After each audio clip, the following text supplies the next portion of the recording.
পানওয়ালা কাকার মিষ্টি পান খেতে খুব ভালো। আমিও খেয়েছিলাম, কিন্তু একটু তিতো, তাও ভালো। খেয়েছি তো, সব যেমন তেমন, তার খেলাটা একটু ভালো। সে নাচতেছে, গাচ্ছে, সুন্দর করে গালে ঠেলে দিচ্ছে। এই বিষয়টাই আমার কাছে খুব সুন্দর লাগছে। আর মাঝে মাঝে নাগিন গানে ডান্স করছে। কি বলবো ভাই, আশেপাশে কত মেকআপ করা রমণী রয়েছে ভাই। এরা তো নিজেরা নিজেদের ভিতরে নেই, কারণ পানওয়ালা কাকা দিয়েছিল বেকা। এই বেকা দেওয়ার কারণে এই রমণীগুলো দিয়েছিল কাকাকে টাকা। এই টাকা নিয়ে কাকা হয়েছে বোকা, কারণ টাকাটা ছিঁড়া ছিল। আর আমি বললাম, কাকা আমাকে একটা পান দেওয়া যাবে সোজা? আর কাকা বলল, দেওয়া যাবে, একটু ধৈর্য ধরো। আমি ধৈর্য ধরে দাঁড়িয়ে আছি কাকার কাছে। আর কত সময় ধৈর্য ধরে দাঁড়িয়ে থাকবো কাকার কাছে? ও কাকা, আপনি দিলে দেন, না দিলে যাই।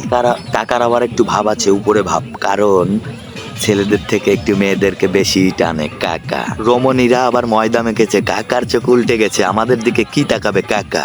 তো কাকার নাচ দেখে আমারও একটু মনে হচ্ছিল নাচবো, কিন্তু কি করব, আমি তো আন্ধার কোন্দার নাচতে ভালো জানি। ঠিক আছে, আমি আবার সদরে নাচতে পারি না, কি বলবো।